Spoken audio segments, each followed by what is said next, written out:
So we're talking about one mind this week on this installment, and what in the spirituality context, what does that mean, and how does that look? How does it manifest? So that's what our conversation is going to be today. And for those of you who are in the spiritual realm, you probably have some opinions about it, and we'd like to hear from you about that. But in the meantime, you're going to be hearing from the two of us about what we're thinking this one mind situation is. Hi, everyone, and welcome to New Answers Podcast, where we discuss solutions to life challenges based on our personal experience. And I'm Gwendolyn Flynn, and we continue our conversation on, again, on spirituality as a solution to life challenges. And I'm doing this with my guest, as always, Tiffany Lee. Hi, Tiffany. Hi. So, yeah, maybe I'll let you start, and then I will give you my take on one mind and what it's come to mean to me based on the exposure that I've had. hmm I know when you first hear that, I mean, that's kind of for those of you who aren't in the world of spirituality, and I hopefully most of you are, um, it may sound a little strange to you. So we're going to try to break it down as we know it. So Right. what do you think, Tiffany, about this? I was thinking about how different it is, how to say it, where it bridges from traditional Western Christianity into the one mind theory, which is spiritual, it's Eastern, but it's also science of mind. Mhm. And the best way to bridge that would be say is the the God, the mind of God. It's Mhm. basically saying we're all connected to the mind of God. So there's one mind, and that's the mind of God, and or you might call it source or spirit. So whatever we call God, source. And that mind is also called the universal mind. And our mind, everybody's mind, is connected to that source of mind. And then what differentiates us is our 3D, our personalities, and then there's the ego. So it's a matter of how aligned are we with that one mind and how unaligned we are, how far into the ego we are, and there's a balance. So the belief is in science of mind that we all come from source. We're all an element, a spark of God, and we're all connected to that one mind. And obviously we do better in life when we can be in alignment with a mind. Um, but um, I don't, but when we're not, is when we are really less conscious of humanity and how we treat one another, is what I believe. You know, when we're when you're conscious of the fact that we're all one mind, it's like saying, and that's what a lot of people believe is like we're all one, or that's what they mean by we're all one, because we are. We're all part of God. We're all a spark of God and are with our own expressions and personalities and experiences, but it comes back to the one mind, and so there's elements to like where our intuition comes from, where our psychic visions, where our ability to read other people's minds and energies, that's because it's like this one mind and we're all like connected to it. Exactly. And that's what I would say. I mean, the only additions that I would give to that, and it's not really, I mean, it's just coming from me and my exposure to uh, this notion of one mind, and that exposure comes from um, my affiliation with Agape and Reverend Michael. And I'm going to use an analogy that he used, and that's how I came to understand what one mind is. And for me, it's a and I'm going to explain this probably not in the way that he did, so it's imperfect, but it's close to what it's in alignment with what you had just described for folks. Um, for me, so it doesn't mean when you hear one mind, for those who are uninitiated in the spirituality, they may think, oh, that means that we're all the same and that it's almost kind of robotic. And that's not it at all. And as you described, that it is coming from that we are connected to this single benevolent, I guess is the way you pronounce it, source, sort of God-centered, sort of Christ conscious. And the analogy that was used that I came to understand it is it's like having so looking at electricity as a source, Hmm. and that when you connect to that electricity, I mean, when you plug into that, then you pick up the energy from that source. And you as an individual, so you're not doing the same thing as others who are connected to that source.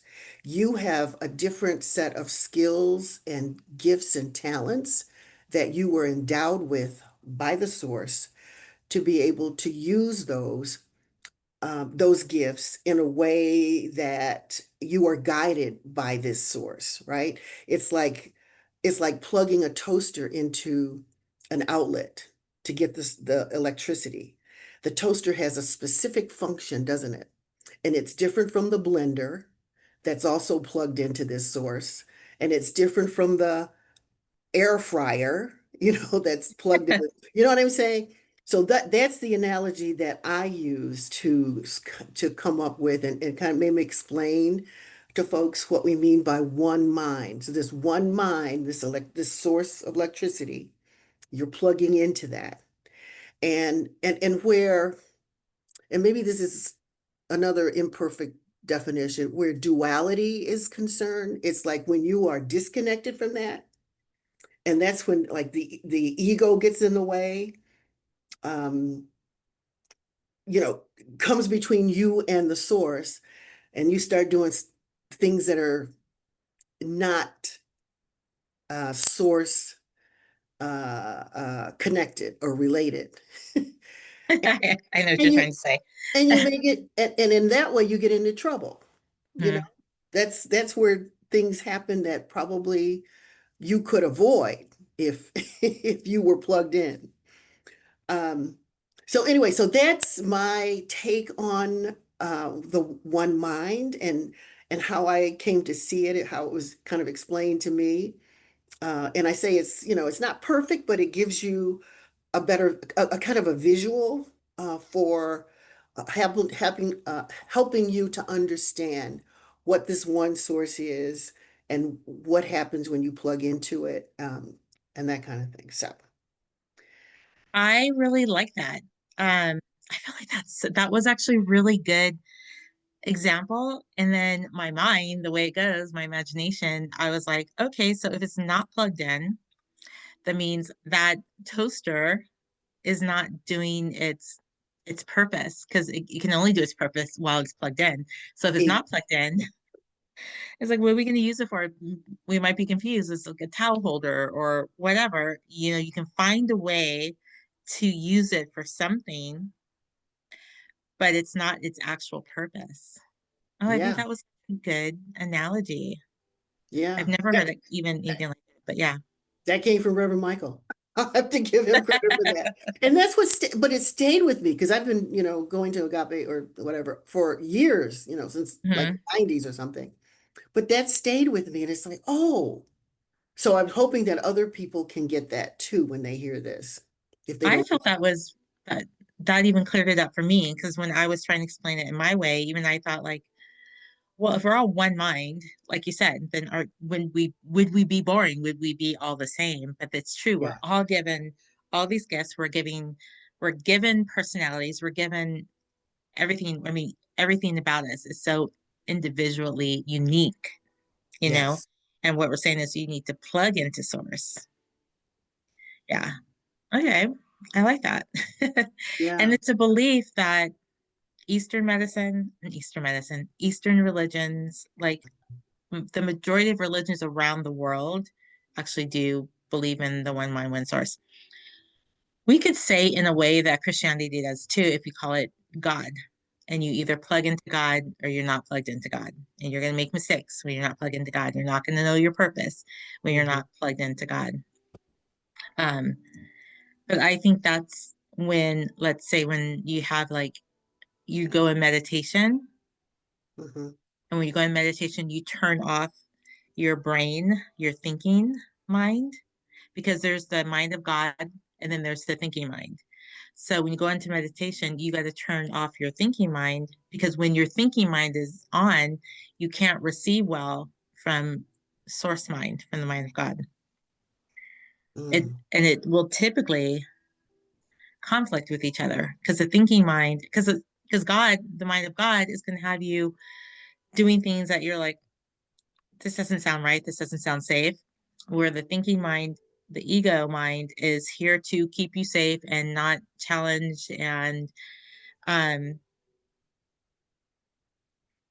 whatever it wants you to do is going to be more ego based, more self based, you know, very ego based. Whereas like the mind of God is about love and that we're all one and we're all connected. And this is when you love your brothers and sisters, when you love your neighbors, you know, and Hmm. when your mission becomes one for all as opposed to just yourself. Mm. Hmm. Hmm. But now, so here's a question that may be looming out there. So we're also given, when we're not, when we're disconnected from source, then ego gets in the way or comes up, right? Um, but we're also given freedom of choice. That's not the term I'm looking Freedom for. of will, Yeah, that's what it is. free Yes. will. Free will. That's the term I was looking for. Yeah. Okay, so where does that play into this in terms of one mind? What do you think? That is the question of all questions of ages. I think every philosophy has that question in mind, like what level of your life is free will and what level is destiny, really. Mm, You know, if you have a purpose and everything, how does free will come into that? If you have a destiny, how does free will come into that? Also, in the spiritual community, we supposedly make our contracts before we come down to who's going to be in our family, what kind of experiences we have, um, who, what soul family we have, and what we're going to be for one another, right? So, again, how does free will come into play? Um, so that is a really hard question. Not that I have the answer for it. I can just tell you how that question has affected my life. Um, mm, because it's always been huge, like my question, because I do get visions, um, and they're always most of the time, even since I was a child, I got visions, future visions. You know what I mean? Um, so for about me or for about my family or about the world or whatever. And these visions always come true. So that's where I question, well, where's free will? I even went through a time when I got a vision about my marriage ending, and I went to my pastor and I was like, this is the dream I get, or it wasn't a dream, it's during the day. This is the vision I got. Every time I get a vision, it comes true. mm, Um, and she said, well, maybe that's just God showing you what direction, what path you're on right now. You can change the path. So I was like, oh, okay, that kind of makes sense, right? Um, so I did a lot to try and change that path. So just to pause right there, the confusion part for me always was I get a vision that would be normally 6 months to a year out, some further, 10 years or whatnot. Um, Even when I was very young, I recognized those visions always came true. And so they're not always happy visions. And that's why I would realize it because a lot of times I'm like, I don't want this to happen. And you're trying to get it to not happen. Um, and I was young enough to recognize the pattern. And so I realized at some point, these visions always come true. They're not always good. Where's the free will in it? If I can get a vision that says this is going to happen in say 6 months, how is that free will? So that's always been my question, where's that vision coming from? Um, so obviously it's during I'm tapped in when I get the vision. So this gets complicated now because It does. there's so many aspects to that, which Right. I don't know who fully knows. There's lots of theories about everything. There's that theory that everything's happening all at one time. And so I'm just tapping into another timeline, maybe, or we all have a path. And that's why I can see the path and I can, like when I do a spiritual reading for someone, I read by the path. I see paths for them. I'm like, here's where you're going to, and I read the energies. Here's where this energy is going to be. And they can mention something and I can tell you the path is bright. So that's a yes. Um, but still, again, like if I could see their path, where's the free will, right? Yeah. Yeah. I think it's, I think, and I recently heard it came from someone, and I think I liked it the most is we have our purpose and we have our journey, but how we go about that journey is where our free will comes in. Some even say, even though we planned it, we have our purpose of journey, we still can say no to it. Yeah. And obviously, if we're more aligned with source, and I guess that's part of the free will too. We can decide to be aligned with source, then we're probably going to be on that path, that journey. We can choose to not be aligned with source, and that's part of the free will. That creates a whole different path and journey. Hmm. So listening to you, and as I listen to you, there are several. Well, something comes to mind that I think I want to share, and that is free will. Um, and it is very complicated, and I don't know how subjective it is, but again, I invite anybody who's listening to this who has some thoughts about free will.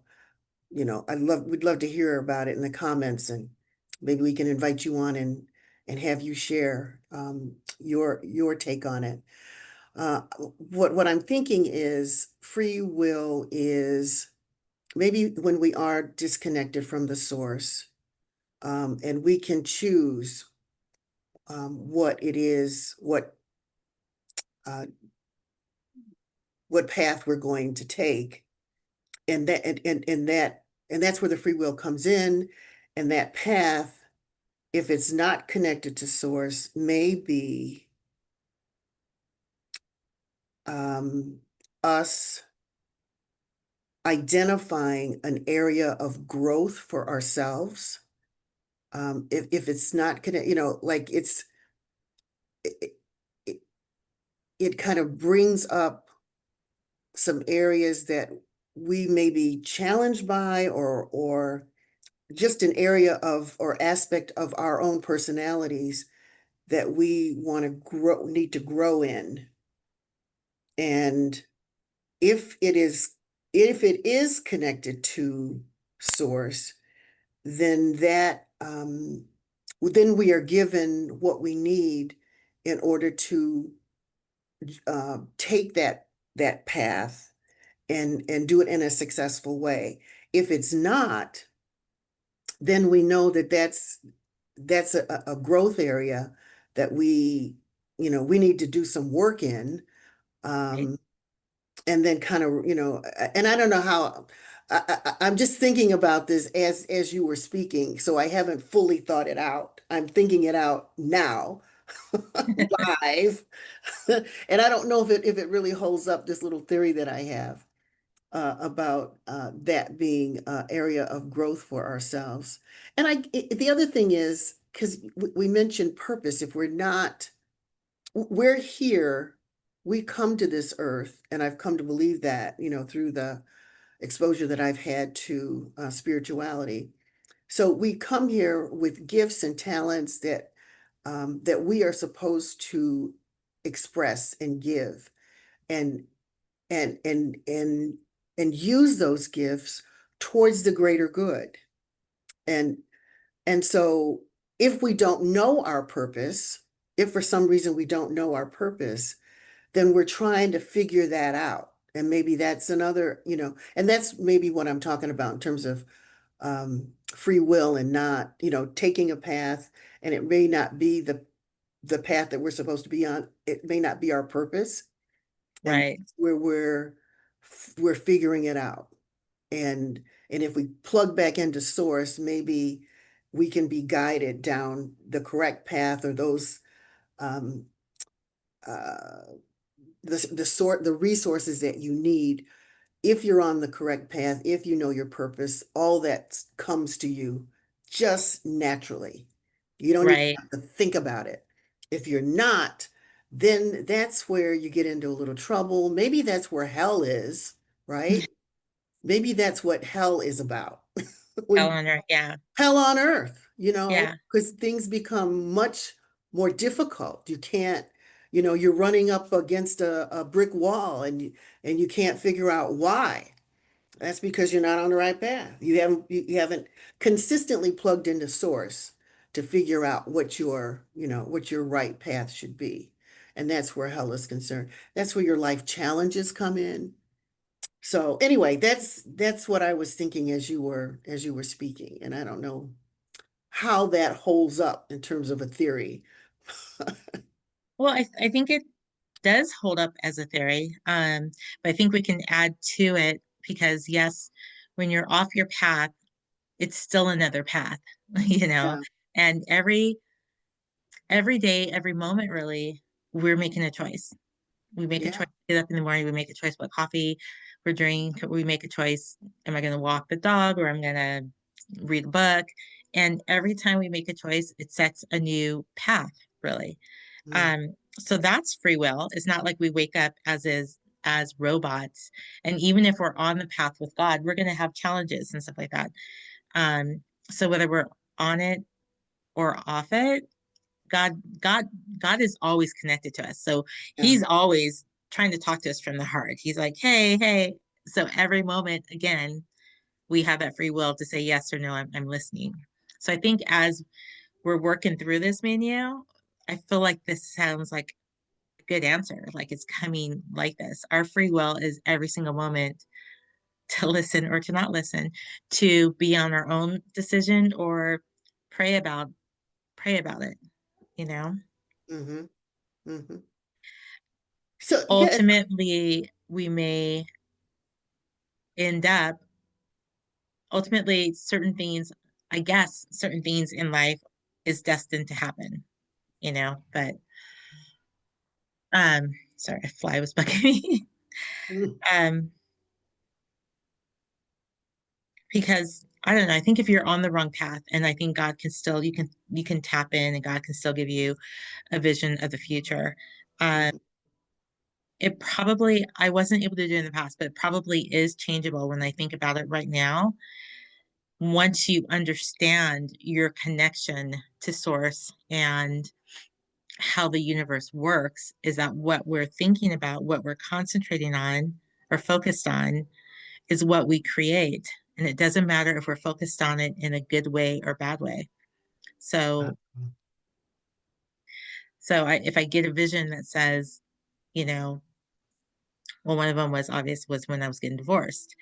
And it was about a year ahead of time before he actually left. But in that process, my concern and everything I did was about trying to prevent the divorce. But the way they say manifesting works, it's like instead of focusing on preventing the divorce and it's just divorce is what is out there, I maybe could have changed it and said, let me focus on good. Let me put the focus elsewhere. Let me focus on love. Let me focus on enjoyment in a different way. So therefore, I thought I was trying to stop that from happening, but my focus was on that. So it was almost destined to happen. And that just came to me like literally right now. Oh my gosh.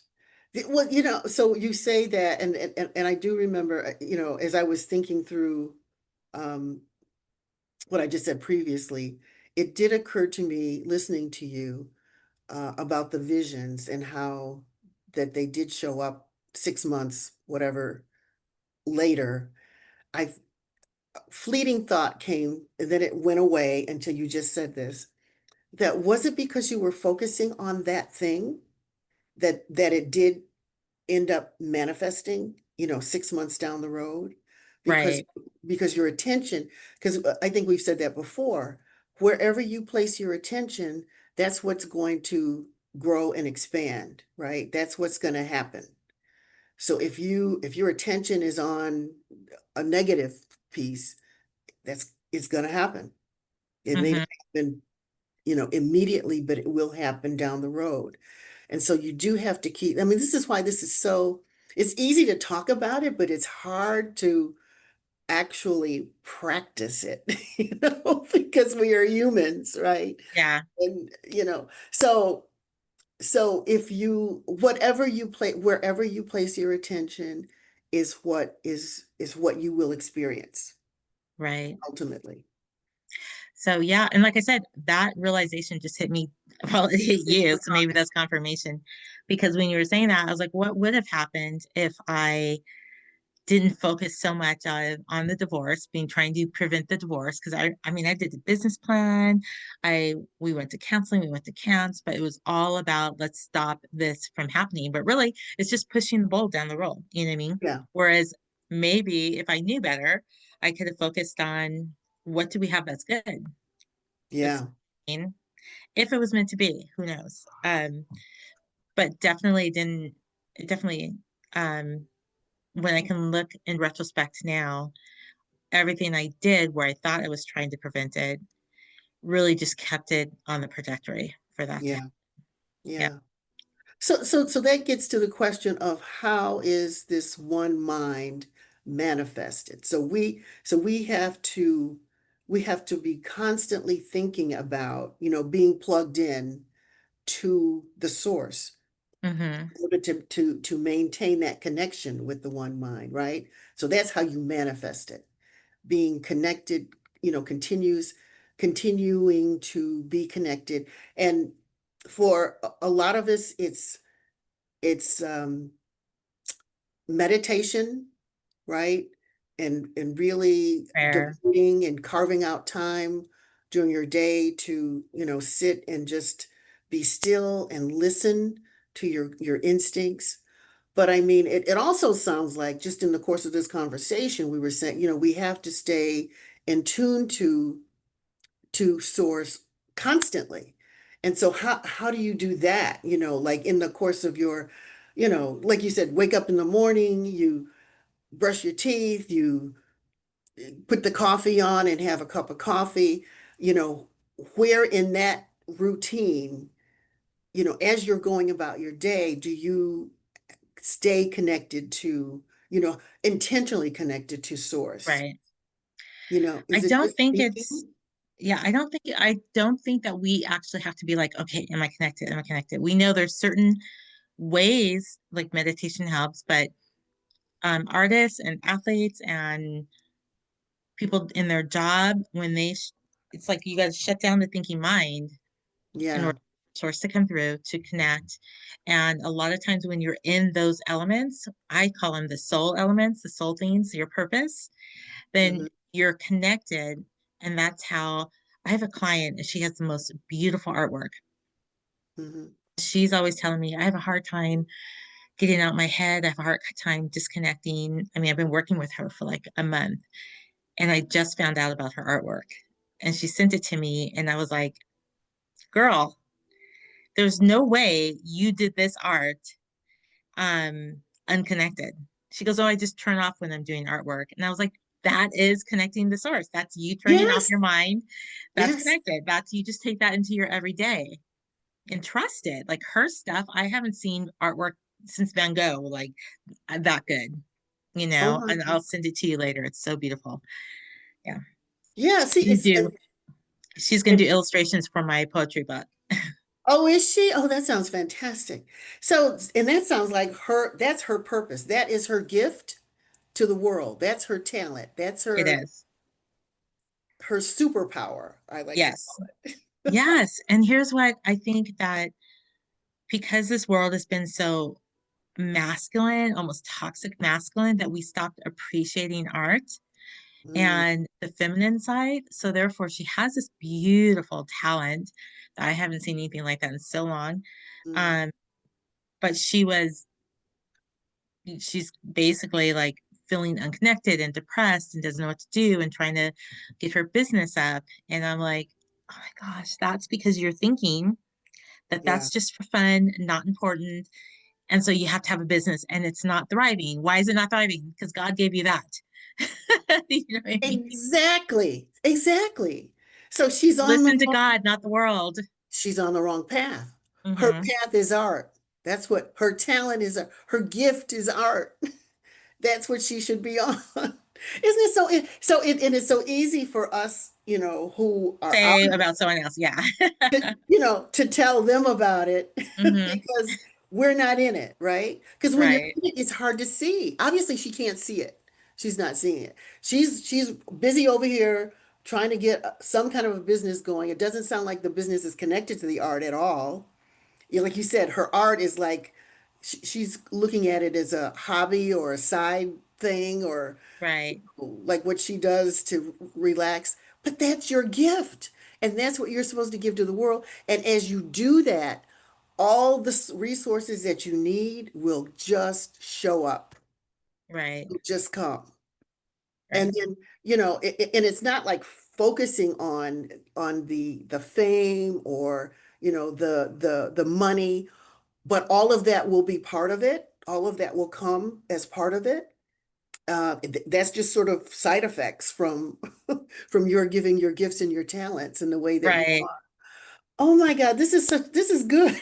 So I'm wondering, okay, so and I think that is I guess we were saying earlier that the gifts and talents are just things that come to you easily that you're Hmm. good at, that you but so many of us will just dismiss it as Right. a side. Because Yeah, the concept, right, is that work is hard, work is not yeah, enjoyable, work is to make money, work is to survive.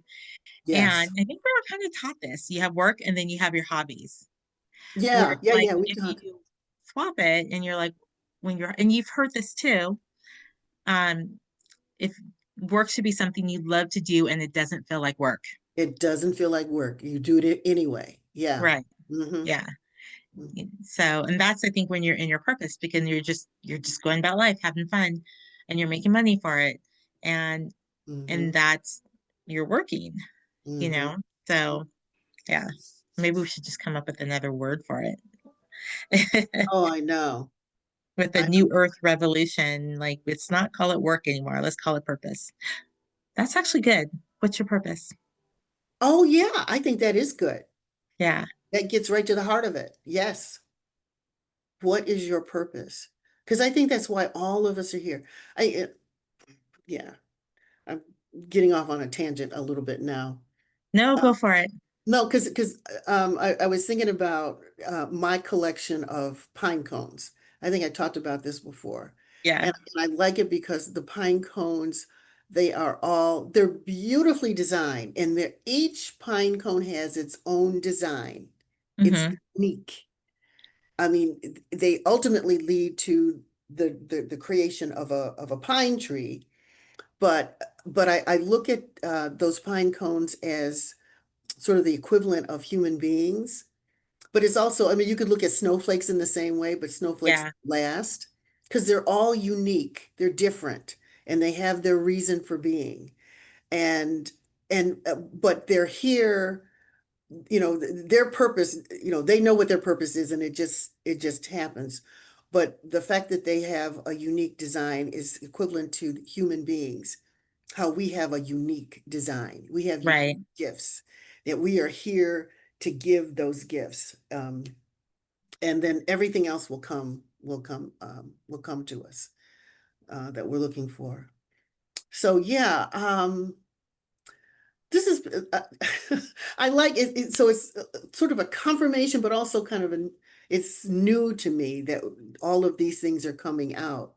Um, that hopefully other people listening to this will hear something that's new to them, that to them as well.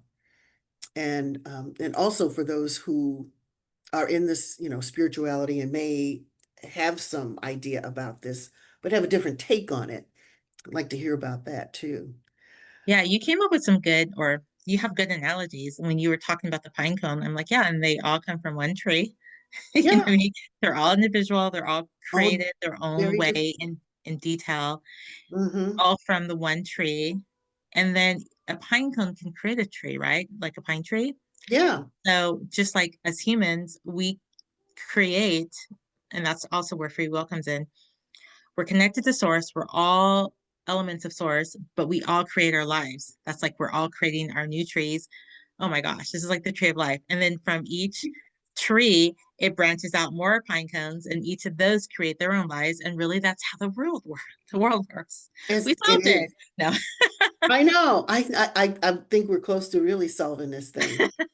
I really do. Solving the puzzle of life. I mean, Right. and then something else you said, and it kind of took me back to the conversation we had previously about, well, it is our connection to source.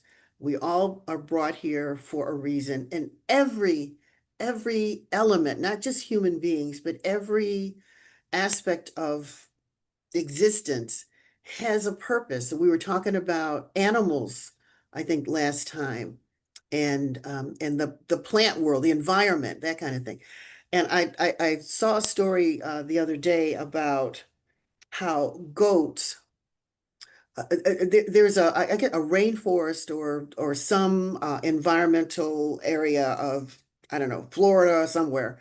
Anyway, that began to overgrow, and Hmm. maybe it was in California, because there was an overgrowth of whatever We, grows. yeah. And they brought in goats to eat away the overgrowth. Yes. And maybe it was, like a fire prevention thing. And I thought, It is. They're doing that a lot now, goats and sheep. So, yeah. yes, that's their purpose for being here. And we need But, to use them, yes, to keep. So it's, like what is it, sentient being has a hmm. reason for being here. It's part of the ecology, I guess. But yes, everybody has. So the goats and the sheep are here to eat away the overgrowth so that we don't have the fires and that whole thing. But everything has a purpose. That was the point I was trying to make. That everything has a purpose, not only the human beings, but the goats and the sheep as well. Um, Right. all the animals, actually. And I guess if you think about Well, micro, yeah, the ecology of it, like you said, is that the right word? Um, but how everything is um cyclical, and you really get to see it when you're doing the garden. That's what I noticed with the garden. Initially I'm thinking like you got to get the soil, you buy it. This is how before I started it, how unattached to earth I was. I'm yeah, like, I'm gonna build a garden, in my yard, really my church's yard. And I'm thinking I got to go buy soil to put in the soil, and we do. Um, but as I've done it now, I've been in this process for about a year and I'm learning different things. Like, okay, sometimes my plants look great and they're growing great. And then all of a sudden they kind of get stunted or they get mm, diseases, or they're not growing well. And then I'll find out like, put put some banana peels in the soil, give some potassium, or put an egg in the soil or put some milk. And I'm like, what? I can like put my dinner in the soil, and they're like, technically, yeah. So when you do a compost, we're building a yeah, compost, we put paper in there, we put like everything, and you're learning about how like the bugs come, and obviously a lot of poop, and the poop is good for, it's just like it's really a perfectly made world. it is. We just keep throwing off the system. Yep. We're disconnected, right, from the In our source. very disconnected from the source way, we keep throwing off our system. Yep. Yep, yep, yep. And I am learning that because I told you I got a small, um, actually it's just a container that and my son helped me convert it to a compost bin. Mm. I'm putting all food scraps and cardboard and, brown paper bags. I don't think I'm not using any colored things because I didn't want any No, you chemicals don't want in that it. in the, yeah. No, just all the natural kind of things. And it will turn to soil. It'll turn to dirt. It will, it will make the dirt because Yeah. everything breaks down and it becomes it becomes And the it's called, for gardeners, it's called black gold. That's the best dirt. We call it oh. black gold. And then it gets, the darker it gets, the healthier it is. It means more nutrients. More nutrients to feed, yeah. So Yeah. it is a cycle, it's it is a natural cycle that we should really pay attention to and get back to. I think we, at one point in the human development, we had a closer connection to Earth Hmm. than we do now. And we've just gotten away from it because of, I don't know, commerce and commercial, like commerce and commercial. Yeah. But Well, that's also where that we disconnected from the feminine aspect of God, which is like nature and nurturing and all. nurturing, yeah, yeah. The feminine gods were all about the earth and nurturing and stuff. So when we, as humans, stopped honoring that, we really stopped honoring that element of us, taking care of the earth. We used to call Earth Mother Earth. Like how Oh, when long ago was that? Have you heard that term? I haven't heard that in a Child. long time. Yeah. Yeah, yeah. But yeah, I mean, there's a, everything, there's a reason for everything, and we're all so interconnected. We really and truly are. We're all part of this ecosystem. Um, if we just plug back in and the answers that we are looking for whatever challenges we're facing in our daily lives, just look to source and those answers will appear. They will come to you. And that's what this program is all about. This podcast is all about.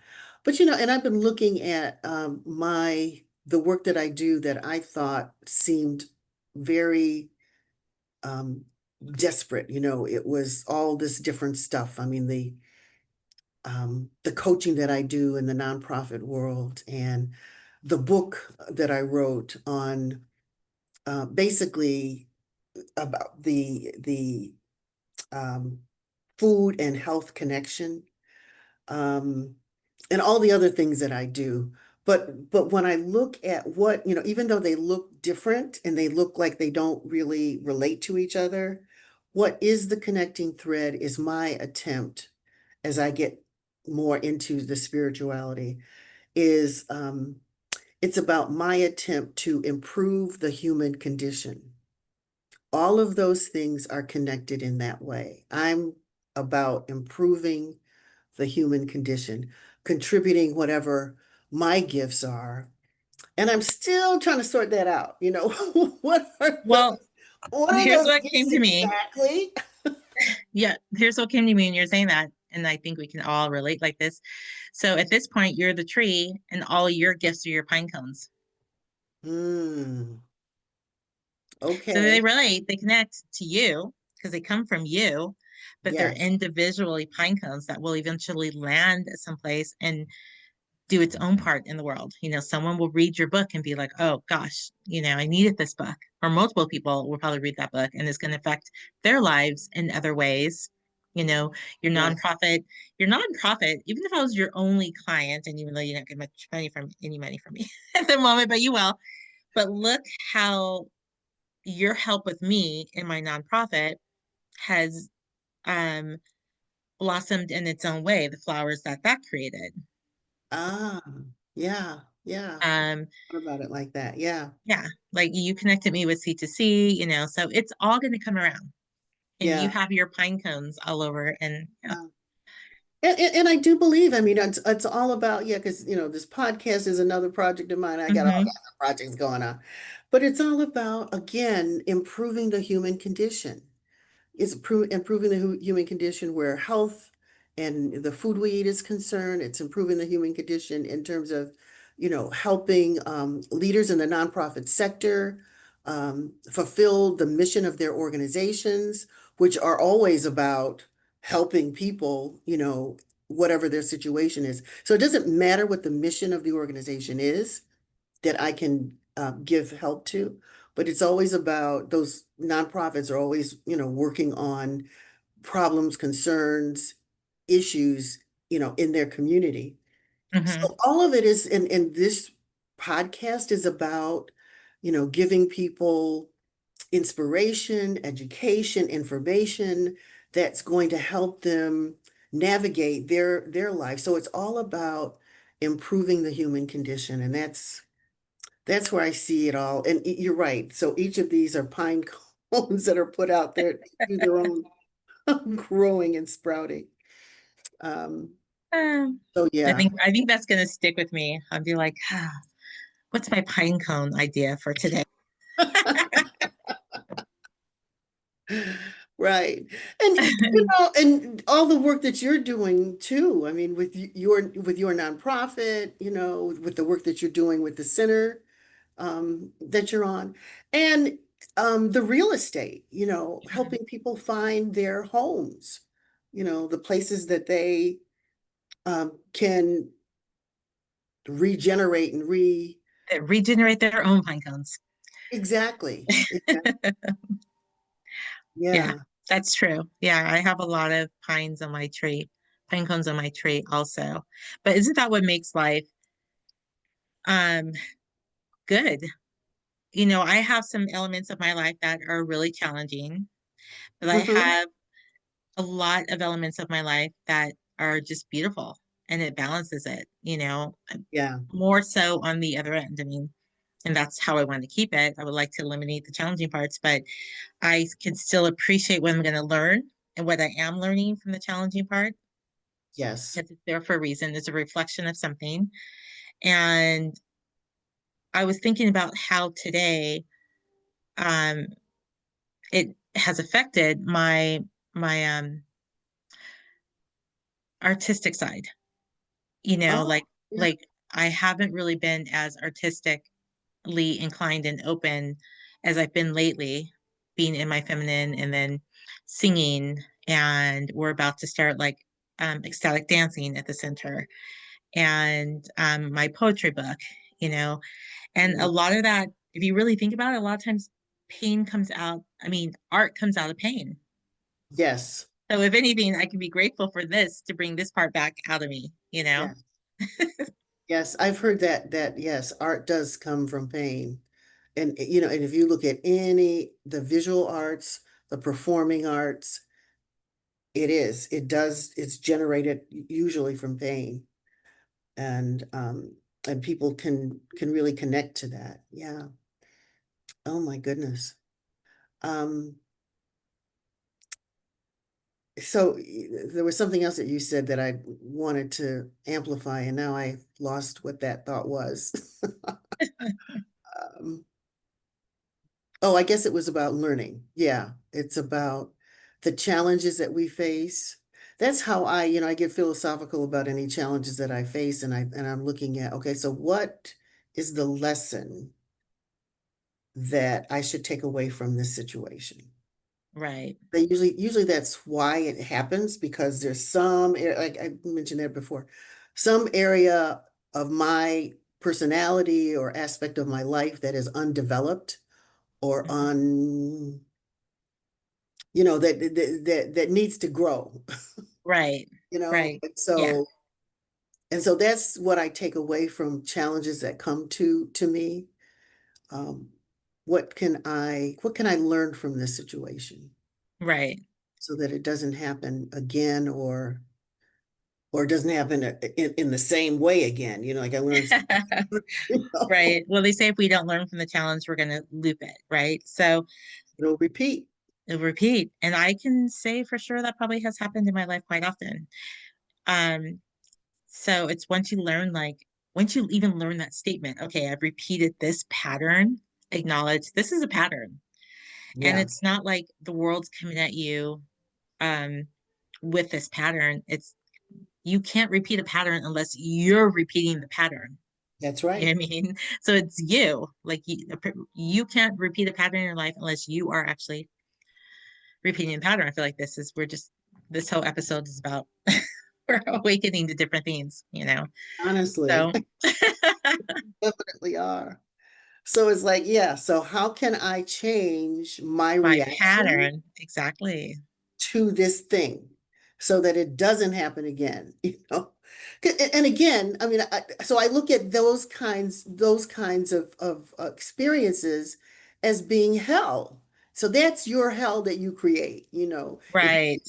you to face a challenge and it repeats itself, that's hell, isn't it? Yeah. It's not a place that you down below Oh, that you go to. You can have hell right here. If you right. don't pay attention to what what's happening and make some changes in terms of how you react to it, then you're going to repeat it and that becomes your living hell. And you don't want that. You don't. You just want to, The first thing is recognizing what you need to not do again or what you don't want to happen again. And then throw a wrench in it. That's how I'm seeing it. I'm seeing it like a wheel.